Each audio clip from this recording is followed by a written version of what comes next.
Players are rising, players are falling. We are another week closer to fantasy football being a real thing again. Obviously, we've got the preseason going on, and there's just a lot going on with these games that it's time to make some updated top 30 wide receiver rankings for 2024 fantasy football. And I will give away 5 FFN hats this week if I hit 11,000 subscribers by Wednesday, August 21st. And the way to qualify to get a free FFN hat is to go down there, drop a like on the video, subscribe to the channel, and give me your best sleeper defense for 2024 fantasy football. So please go down there, drop a like on the video, subscribe to the channel, and give me that best sleeper defense this year. So 1, 2, and 3, first tier is going to be same as it always has been. Tyreek Hill, CeeDee Lamb, Jamar Chase. Now with Tyreek Hill and CeeDee Lamb, I continue to make this argument, but I want to make this very clear, unless it, just in case it has been clear in the past, this is a splitting hairs discussion between Tyreek Hill and CeeDee Lamb. The reason I prefer Tyreek Hill is because actually in Miami, they have a viable number 2 wide receiver, Jalen Waddle, that defenses can't just justify throwing triple coverage and double coverage at Tyreek Hill all game, just trying to take him out of the game because they know Jalen Waddle could easily go over the top of the defense and destroy them that way. With Dallas, they don't have that fear of anybody else. Jake Ferguson's a good option, but he's not taking the top off the defense like CeeDee Lamb can. Nobody else can really do that for them. So there's going to be more of a concerted effort from a defensive perspective. When you go into the game versus Dallas, we just need to take CeeDee Lamb out of the equation. There will be more games, I believe, where he's taken out of the game or his impact will be minimized, whereas with Tyreek Hill, I really don't have that fear. So again, we're splitting hairs here. It's a splitting hairs discussion. That's why I prefer Tyreek Hill, and I have all offseason. And with Jamar Chase, the only reason he's really in the same tier with these two guys is because I believe he has the best shot to be the wide receiver 1 if both of those guys were to have a down year or both of them were to get injured. Whatever the case may be, if neither of those two guys, Tyreek or CeeDee, finishes the wide receiver 1, I believe Jamar has the best shot. I mean, listen, we just need Jamar to play a full season, stay healthy, and we need Joe Burrow to do the same. And Jamar Chase quietly is doing the hold-in situation right now with Cincinnati. I think they'll sign him. I'm really not worried about him or CeeDee Lamb from a contract perspective. That's why I just believe it all hinges on health, whether Jamar Chase has a top 3 wide receiver season or not in 2024. Now, this next tier of guys here, same as it has been for a while. Amon-Ra St. Brown at 4, Justin Jefferson at 5. So, in particular, with a full PPR format, Amon-Ra St. Brown is going to be the guy that you want to take. I mean, at this point, we already know that the Minnesota Vikings are not as high upside as they have been with Kirk Cousins. Like Sam Darnold, he's locked in basically for a full year. So, he may be better than a lot of people expect, but I don't believe that he's better. It's going to propel Justin Jefferson past Amon-Ra this year. Amon-Ra just has everything lined up perfectly. Again, I mean, it's Jared Goff. It's Amon-Ra St. Brown is the clear number 1 target. Sam Laporta to take pressure off him. But there's just like Amon-Ra St. Brown is a great route runner who's going to run short, middle, deep routes for the Detroit Lions. So there's just not really an argument for me at this point to put Justin Jefferson above him. Maybe if we're talking about best ball and we want to hit some of those massive spike weeks that Justin Jefferson can provide, but I don't think it's going to be as consistent, which is why I prefer Amon-Ra St. Brown in basically every redraft format. Now at 6, 7, and 8, the next tier here, I've got AJ Brown, Puka Nacua, and Garrett Wilson here. Now with AJ Brown, it's just a gut level feeling for me. Like, I think Philadelphia could blow up. It's a clear tier break for that reason. Now, obviously, AJ Brown is going to be the wide receiver 1. He's going to have massive games for you. But the big problem with AJ Brown is we know that some weeks during the year, Devonta Smith is going to be the guy. And he's going to have a hot streak. And AJ Brown will suffer. Very rarely do him and AJ Brown produce on the same week. It's one or the other. There's just kind of that element baked into AJ Brown's price right now. He's back of the first round type of material, and I think that's where he belongs. And I would take him there, but he's not in that Amon-Ra St. Brown, Justin Jefferson tier to me. Now with Puka Nacua, it really all just depends on Matt Stafford. I mean, I know that the conversation really over the past several weeks has been revolved around Puka's injury and whether Cooper Kupp is going to be the guy again. And that's an argument like we can discuss, but the real problem here is if Matt Stafford goes down or if he's not as good. I mean, Matt Stafford is in his mid-30s and he's been banged up. So we can't, it's hard to rely on Puka. It's hard to rely on him to produce elite fantasy wide receivers like Puka can be and Cooper Kupp can be. So it just gives me that shadow of a doubt with Puka Nacua. But I do like him, and obviously coming into his second year, off an elite season his rookie year, he deserves to be in the top 8 for sure. Now, Garrett Wilson, again, it all depends on Aaron Rodgers. Can he stay healthy for the full season, or is he going to get injured? It's really going to depend on that right there. Garrett Wilson, we know that if he has Aaron Rodgers, he's going to be the number 1 target by a mile. He's going to get tons of opportunities, and he's such an elite player that his ceiling should be like 15 points per game, maybe 16 points per game. But we know if Aaron Rodgers is not there, it's going to be what it always has been. So even if Aaron Rodgers is 70% of what he used to be, I expect it to be around like 75, 80% of what he used to be. It's still going to be so much better, and I feel comfortable having Garrett Wilson at 8 for that very reason. Now, the next tier here is going to be Nico Collins and Marvin Harrison Jr. to start it out with.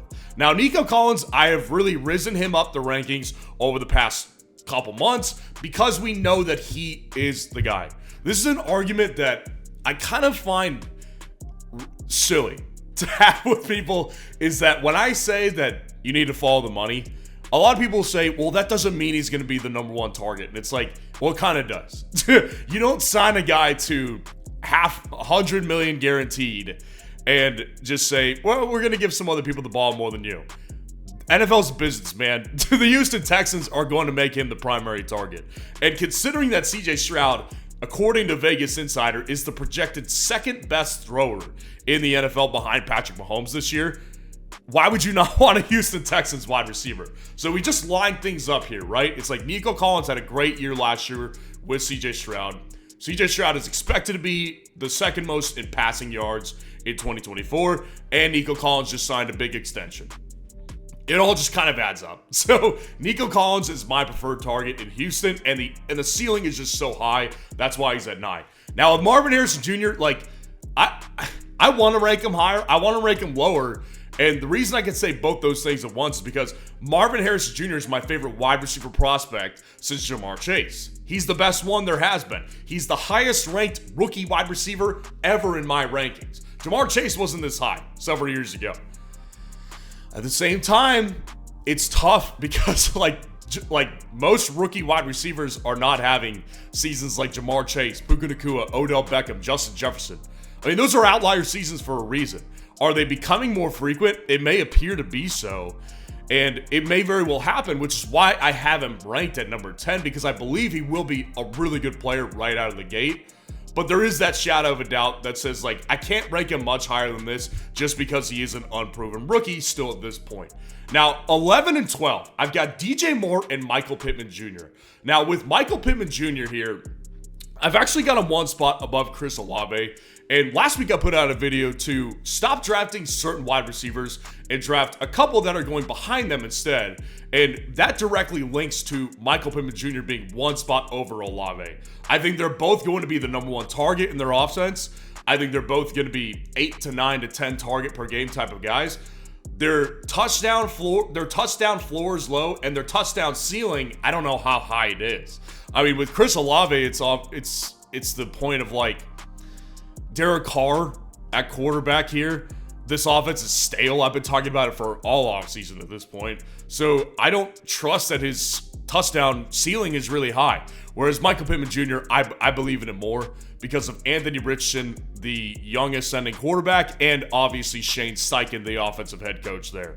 So I just believe in Michael Pittman a little bit more. I think they'll both get the targets. I just think that Pittman has more upside just because of offense here. Now with DJ Moore, this is really just something that needs to be discussed. DJ Moore obviously signs a big, massive contract with the Bears a couple weeks ago, right? So he's clearly the guy that they want to prioritize here. They could have extended Keenan. They chose not to, maybe because he's getting a little overweight. I don't know what the deal is, but they did choose to sign DJ Moore to a big deal. Caleb Williams, if we've learned one thing from the preseason, he is going to provide significant upside in this passing game. They're going to be pass first. That's a fact. And they are also going to be in a situation where they have the most talented quarterback the Bears probably have ever seen. So him throwing darts to Rome Odunze down the sidelines on the run is just, it's unbelievable, and it's going to provide so much upside. And given that DJ Moore should definitely be the number one target by a long shot, in this high of an offensive potential situation, when I look over on Underdog and I see that his line is 950.5 receiving yards, this is so easy to smash the higher on this one, because we know this Bears offense is going to be pass first, and we know DJ Moore is the wide receiver one. So if you're bullish on that one too, as well as I am, go to Underdog using that link in the comments below, and when you use code FFN to deposit money, you'll get a 50% deposit match up to $250 in bonus cash here. So they'll throw free money at you for you to go play around in some more pick'ems or some more best ball drafts that you want to get into as well. So join Underdog today using code FFN if you haven't already. Now, going down to the next tier here, I'm looking at Mike Evans and Davante Adams that are starting out this tier. And really with Mike Evans here and Davante Adams, like, they're both just older players, and I see the upside more so with Evans. So with Evans, obviously, like, he's very touchdown volatile, but he has been relatively consistent with scoring touchdowns over the years. He's the wide receiver one in Tampa Bay, but the one thing that's given me concern with him this offseason is definitely that they lost Dave Canales, the offensive coordinator, who made him and Rachaad White really successful. And I don't know if they can replicate another season like that with Baker Mayfield without Dave Canales. They may very well do it. And that's why he's at 14, because I think he's worth a draft pick. But I just don't believe he's worth a pick over someone like DJ Moore or Nico Collins or Michael Pittman Jr., who we know have not only a safer floor, but they also have probably just as much upside, if not even more, specifically with Nico and DJ Moore. Now with Davante Adams, I personally believe this is the year that we're going to see some regression. Davante Adams, everything just lines up against him. He's going to be 32 towards the end of the year.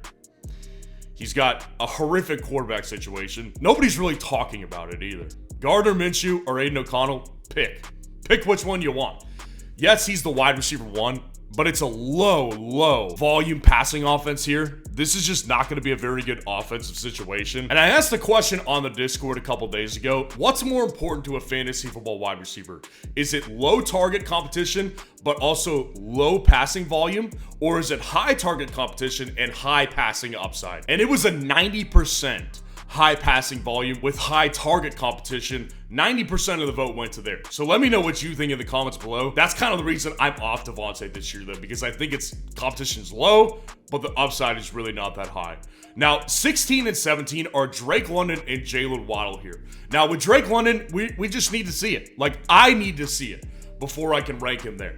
Look, I've gotten a lot of flack for this ranking all offseason, and I actually think I have him higher than I'm comfortable with, because I know the ceiling is high. Like, Drake London is a very good player, and if Kirk Cousins throws the ball like he did in Minnesota, he definitely could finish like at the top 10, top 12.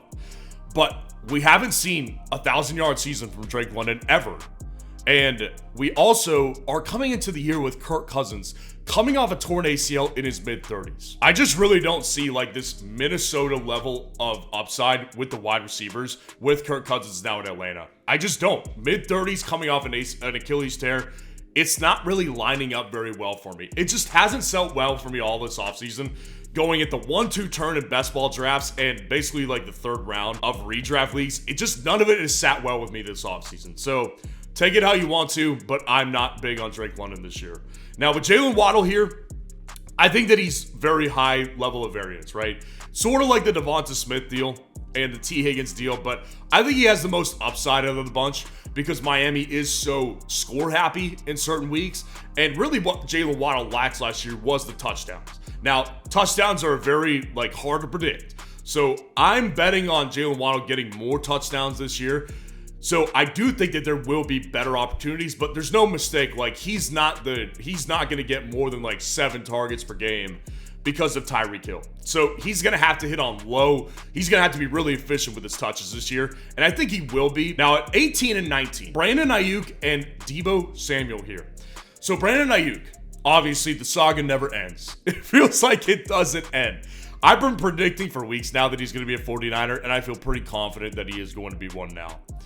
They had a lot of chances to trade him away. He nixed a lot of the ideas. The reality is he wants to be a 49er, guys. He wants to be a 49er. He didn't like the number they were throwing at him, so he got emotional. The reality is 49ers don't have to trade him. They don't have to. And he wants to be a 49er. And reality is, out of all the trade targets that the destinations that wanted him, he's best off in San Francisco as well. So we can kind of get back to normalizing Brandon Ayuk as a good option for San Francisco. And wide receiver 18 actually feels a little bit low to me, so this is still a little bit under construction. But the one thing that gives me pause with Brandon Ayuk and ranking him higher is that his yards per reception last year was so high. And that's a very, very not sticky stat in fantasy football. So he's not a big target guy for them because they're not a massive passing offense. So he really needs to be like Jalen Waddle, very efficient on every touch that he gets. So we'll see how that plays out here. But Brandon Ayuk as a top 20 guy, no doubt about it. And then Deebo Samuel Jr. right there in the same tier because Deebo Samuel has the widest range of variance in the wide receiver room, regardless of what happens. He could either be a top 10 wide receiver or he could be a wide receiver 3 in fantasy football. That's how wide his range of outcomes can be. We need touches through the ground and through the air, and we need him to stay healthy. I think that Deebo Samuel is extremely important to the offense. That's not the problem. It really all depends on health, which we'll see. But Deebo Samuel definitely should be another great draft pick. And especially in like a best ball format and even in ESPN drafts, I've been taking him quite a bit because the upside is really high and the range you get him at is worth it to me. Now at 20 and 21, starting out the next tier, Devonta Smith and Cooper Kupp. Devonta Smith is so bust-proof this year. I just feel very strongly about that because, like I said, we know that with him and A.J. Brown, they're going to like ping pong back and forth who has the good week and who has the down week. So we know Devonta Smith will have games where he gets you like 3, 4, 5 fantasy points, but we also know he's going to get you 25, 30 points in a couple games this year. Very steady target. They just paid the dude the offseason. So we know we can feel really comfortable with Devonta Smith in this Eagles offense because we know he's going to be continuously involved. And the reason I got him ranked over Cooper Kupp is because I really don't know what to expect of him this year. I've been kind of down on him for most of the offseason, and I've just recently kind of started rising on him again. Because I'm hearing that he looks great in camp. He looks like the primary target in camp, and we obviously know what he can do. So if he ends up being healthy and being as explosive as he used to be and being as efficient with Matt Stafford as he used to be, this ranking is way too low. But this dude is in his 30s now, and he has been struggling with injury for not only the past several years, he's had several injuries throughout his career. So I think it's just kind of catching up to him, but I could be very wrong. I could be very, very wrong here. So Cooper Kupp is a volatile pick, whereas Devonta Smith in this range is a safe guy. So take your pick, whatever you want to do. I usually lean more towards the riskier side with higher upside than I do with being on the safer side. Now at 22 and 23, I've got Malik Nabers and Stephon Diggs. Now with Malik Nabers, I think that Malik Nabers is just in a situation that's like good and bad, right? Obviously he's gonna be the number 1 wide receiver by a freaking mile. Like if he doesn't end the year with at least 130 targets, I'll be shocked. I'll be shocked, unless he gets injured, of course. But the problem really isn't that, right? The problem is with Daniel Jones. If some of us saw what he did this weekend, it doesn't look very good for Daniel Jones. I mean, he was atrocious in that preseason game that he just played. So it's like, what is the upside really for Malik Nabers with Daniel Jones at quarterback? That's been my problem all offseason with him. I love the player. I think he'll be really good for them in the long run. I just don't think this is his year with Daniel Jones. So I have to move him down because while the target competition is low, the upside is not super high with Daniel Jones. And Stephon Diggs and Tank Dell are both at 23 and 24. Now, do I think that the Texans are going to have three wide receivers inside the top 24, 25? Probably not. I don't think that's going to happen. But I do think that either one of these guys will be. I think there will be 2. I just don't know who it's going to be. With Stephon Diggs, what I've seen from them in the preseason is that Stephon Diggs and Nico Collins are running with the ones in every single play with CJ Stroud. And Tank Dell is your hybrid guy, right? He comes in some of the time in the slot, sometimes on the outside, and that's what I've seen. So there's less consistency with him on the field. So with Stephon Diggs right now, I think he has a little bit of a better shot to be the second wide receiver inside the top 24 for the Texans, but Tank Dell obviously is so efficient and so good with CJ Stroud that you can't rule him out. And I've taken more of Tank Dell in drafts than I have of Stephon Diggs. And I feel comfortable doing it because I know that he's an explosive player. So we'll have to see what happens with this one. I'm leaning more towards Diggs at the moment just because of what we're seeing based on his snap percentage with the starting offense here. Now, rounding out this tier at 25, Rashee Rice is my guy here. And really, this is just going to be a steady rise. Like, Rashee Rice, I have been warning the audience for a long time. Rashee Rice is probably not the best pick in a redraft league. That was under the assumption that we were going to get a suspension handed down. It hasn't happened yet. It just hasn't happened yet. So I don't feel as uncomfortable as I used to as we are really rapidly approaching the season. And there's nothing that's been done. Nothing. Like no meeting scheduled, nothing. So I find it very unlikely at this point that Rashee Rice gets suspended this year. I think it'll probably come in 2025. So at that, knowing that, like, absolutely Rashee Rice is going to be a top 25 at the very minimum wide receiver. Rashee Rice is going to be obviously in one of the best offenses in football, if not the best. He's the number one target in that offense aside from Travis Kelce. But with an aging Travis Kelce, I don't rule out that Rashee Rice could be a 16, 17 fantasy points per game type of guy. Rashee Rice is the best wide receiver in that wide receiver room. With Xavier Worthy, he'll open up the middle of the field for Rashee Rice. So Rashee Rice is another good pick that I am advising people right now to go draft in best ball and redraft leagues today. Now at 26 and 27, starting out the new tier, I've got Zay Flowers and T. Higgins here. Now with Zay Flowers, I think that it's sort of similar to the argument of like Devontae Adams in a way, where it's like clear number one target, definitely should be like an 8 to 9 to 10 target a game type of guy, but I mean, let's just face it. I don't get a ton of pushback for saying this because I think everybody knows it's true. The Baltimore Ravens just aren't that high of a passing offense as far as upside goes in fantasy. They're just not. Lamar Jackson is just not that guy. He doesn't push the ball down the field a ton. There's a lot of schemed plays that get guys open, but Lamar Jackson is not Mahomes. He's not Josh Allen. He's not Joe Burrow. People understand that, I think. So with Zay Flowers, like, such a gadget player for them, but he's using a lot of short yardage situations. So it really does depend on like what is his touchdown upside this year.